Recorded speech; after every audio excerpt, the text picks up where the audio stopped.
This tool post drill chuck by Edge Technologies has proven to be quite useful on a lathe like this one with only about 1.5 inches of travel on the tailstock. It's easy to set up and use, and especially useful for things like this deep hole reaming.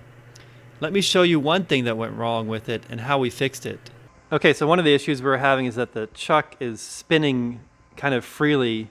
Can you do it there? So you can see it started spinning freely, so this screw in the back is loose, which involves taking apart the whole thing to get to that screw and losing your adjustment.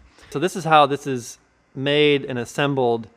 Is we have this chuck which just has a flat back and threaded hole mating to an aluminum surface that's just flat. There's no taper there, and then the screw, flathead screw, fits in the back here. And we were just discussing about how this is different than most like tailstocks on lathes or drill presses, that they usually have a taper fitting that the drill chuck goes onto the taper fitting or into the taper, and then that taper will allow under enough rotational torque, that taper will give way hopefully before something else breaks. Versus this was also slipping, but the amount of torque required to make it slip is controlled by how tightly you tighten the screw, and that's a really subjective thing. So a better design would be to have this is aluminum, so you'd have to have a steel insert that has the taper feature that the drill chuck fits into or onto.